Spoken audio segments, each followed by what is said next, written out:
Good morning, everyone. I've been getting a lot of requests for information regarding how to import, and so I made this video.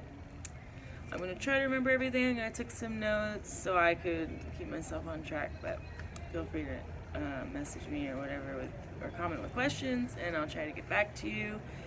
I'm also going to follow up most likely with some other videos regarding specific topics, more specific topics. So importing in general, what you should know before you even start looking about how to do this is importing is not ideal for everyone. It takes a lot of trial and error.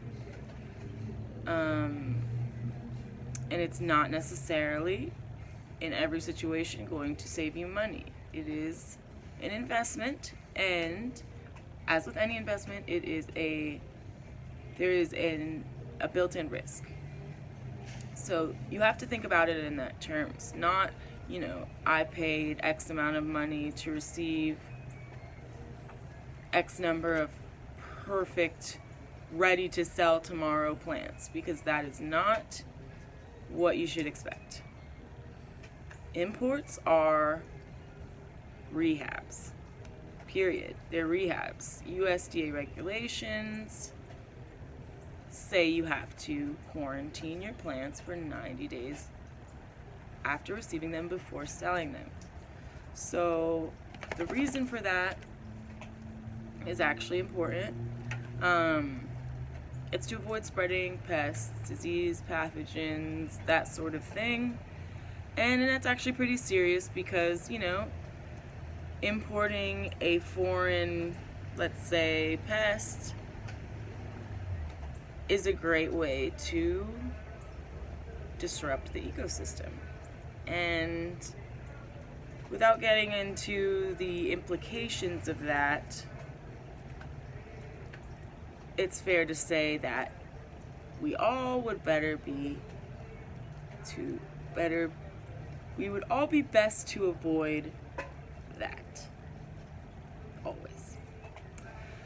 So just a pause there is, I'm going to talk about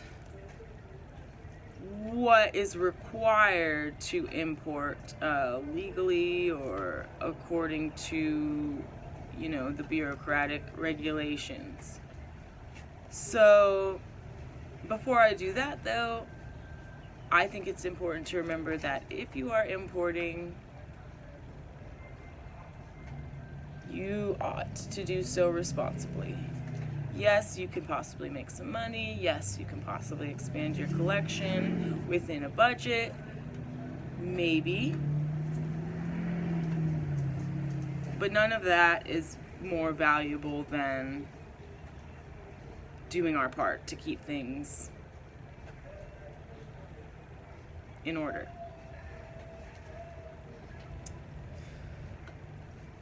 So, before I go into the necessary things you need to import, a couple more things to remember before you start. The time and process of rehabbing imports makes it such that importing is not really going to be a time saver. A money saver, maybe, but when you key in how much time you really legally should put in quarantining these plants, keeping hawk eyes on them, making sure you don't see any weird pests, weird viruses. Keep working every day to be familiar with these if you're dealing with plants, because that's the responsible thing to do. There's always the risk of loss. There's all kinds of things that can happen. Customs, of course, can get involved, seize your plants, things like that. Things can get delayed, packages can get lost. Mail services are mail services. They're imperfect. And just because you're importing a really expensive perishable order doesn't mean everything's always going to go right. I personally have lost many orders. So I like to kind of look at importing as the law of averages. If you've worked as a server, you might understand this reference. You're not going to win every single time. You just hope that with enough scale, you're winning overall. But you can pretty much count on at some point, if you are semi-regularly or regularly importing, that you will run into some loss. Even if not losing a shipment, you can lose specific plants via acclimation, not being correctly acclimated, or sometimes you don't exactly know how to deal with a plant perfectly before importing it. I'm not gonna lie, I do that, I wing it, but you know, you do your research, you try your best, and what I'm saying is you're not getting that perfectly healthy plant that you're gonna buy at retail price domestically. You're getting a plant that needs a lot more attention and is often starting from a very stressed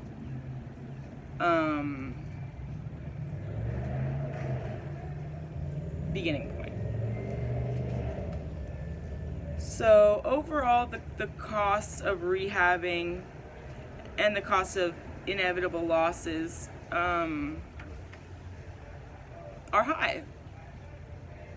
Not to mention, you need, ideally, unless you've got a great climate, you need tanks, lights, fertilizers, all that kind of stuff to get these plants to their full potential.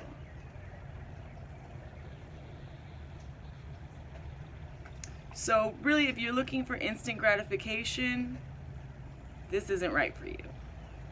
Even simply the business process of working with exporters and selecting plants, discussing prices, negotiating, all that kind of stuff, a lot of times these exporters are on a completely different timeline than you and I, and therefore you can't really expect it to be the same as if you called an American company during business hours, because this isn't what that is.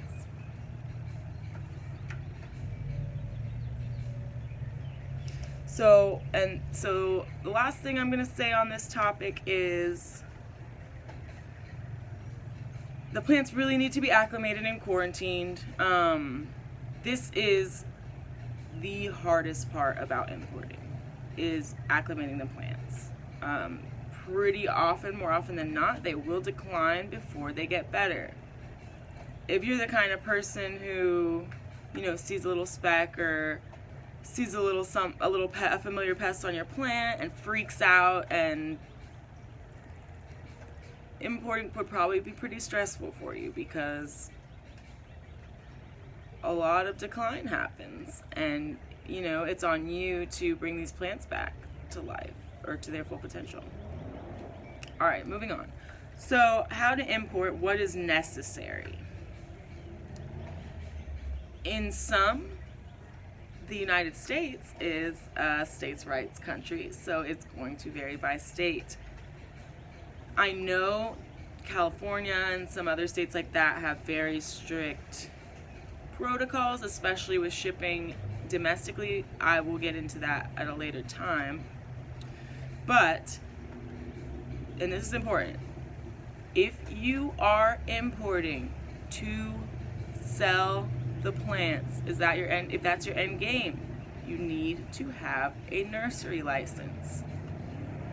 If you are importing to expand your own personal collection and not resell the plants, you may be able to circumvent this step, but really I wouldn't. If you want to import more than once or regularly or anything like that, you know, if you're going to risk $300, $400, $500, $1,000, $2,000 on one order, you might as well get the $30 nursery license. So in order to get the nursery license, you contact your local Department of Agriculture. They will do an inspection. So I was originally inspected because one of my imports was flagged. So the Department of Ag actually showed up to my house and wanted to review my shipment, make sure there was no pests. That particular shipment was from Thailand. It was banana trees. So there are a lot of common pests with that particular plant, and so they came to inspect for that, and I actually missed them.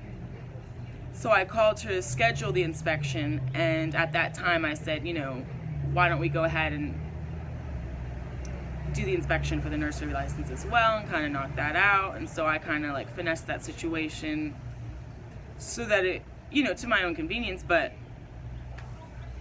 more or less get ahead of that.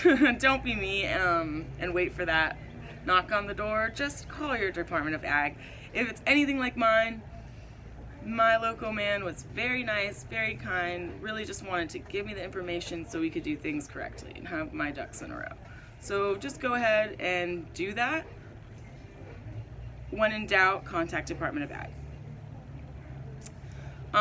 In addition to a nursery license, if you are importing more than 12 plants per order, or honestly, if you are importing in general, it's probably your best bet regardless to go ahead and get an import permit. This can be, more information on this can be found on the APHIS e-permits website. I believe if you type in APHIS e-permits in Google, it should pop up. I'll try to get back on the outline about which specific permit is required, but you apply for the permit. It's pretty simple and fast. You apply for the permit. You list each individual species, or I'm sorry, genus that you would like to import on the license. For example, if you're just importing Hoyas, you could probably just put Hoya species. That's good. If you're importing tons of different plants, you want to list every single genus that you will be importing. This helps to avoid seizures of certain plants, of full orders. The whole point of this isn't like, I'm not going to be the one to tell on you, ever. But I would like to help you avoid the BS. Importing can be really intimidating, and honestly, there's a lot to be intimidated by, but the easiest way to avoid issues is by having your ducks in a row. Contact your Department of Ag, get your nursery license, get your inspections, get your compliance stamps so that you can ship within certain states. And I'm just going to really quick breeze by this one. If you are importing protected species, protected plants, protected genus, that requires a whole nother tier of documentation called CITES, which is like a international agreement to protect certain types of species of plants and possibly animals.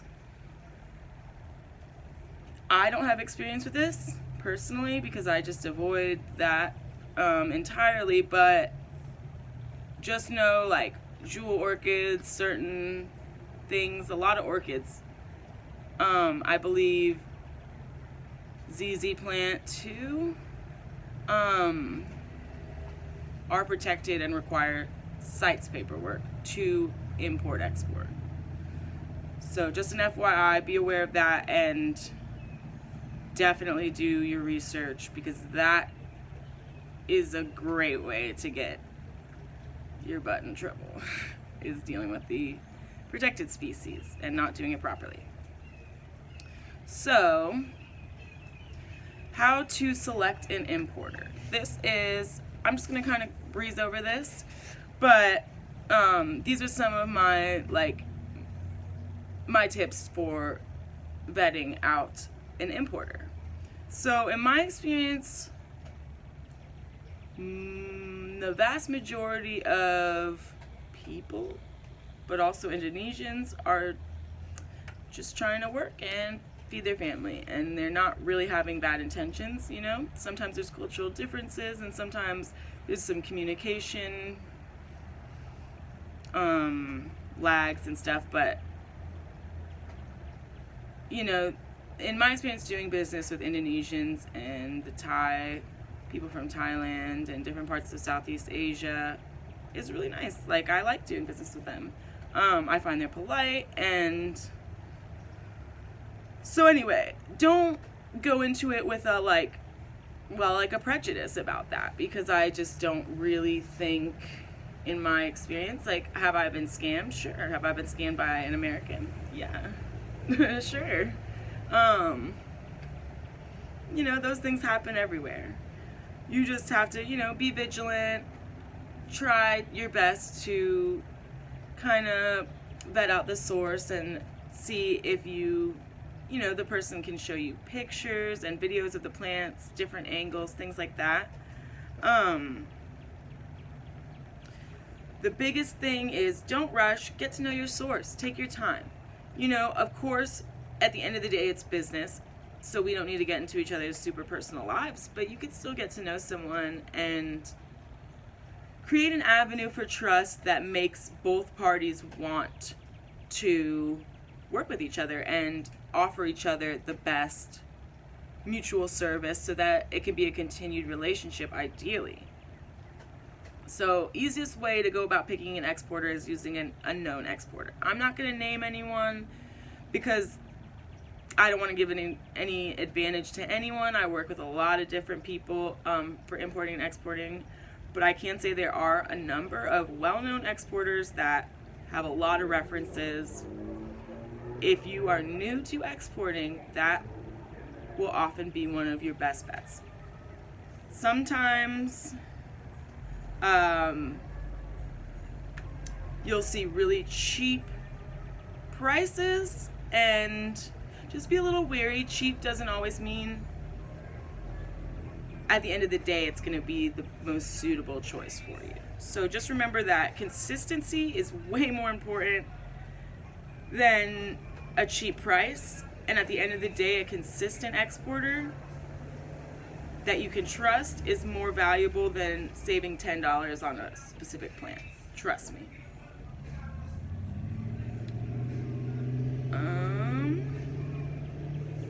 So as far as what to expect when you place an order, this is of course going to vary from person to person. Some exporters will have nice, neat lists, like price lists. Some will have Google Docs, some will have spreadsheets. These are nice. You don't always get that. Sometimes you just gotta sort through a bunch of pictures or ask for stuff, or it's really unorganized. Of course, you ought to find what style is right for you,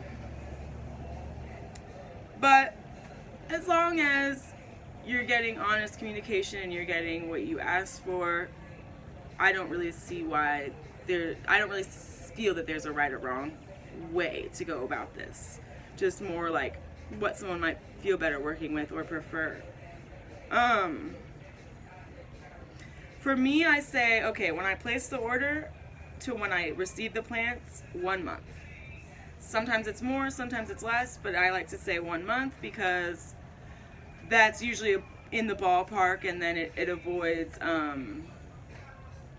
getting too antsy about it. It's usually not, at the end of the day, with all the stuff, like it. So anyway, at the end of the day, it's not really gonna take, it's gonna take about a month, give or take, so just have that number in mind. So the last thing I'm really gonna say here is, for God's sake, be polite to your exporter. Don't act ridiculous. Just because we're all trying to do business and make money doesn't mean your business and your intentions are always going to be the most important. So be polite and respect different cultures and different timelines, and don't be mean. So that's really all I've got for this for now. Feel free to send me comments or messages or whatever with extra questions. I think that's really the majority of what I've got to say.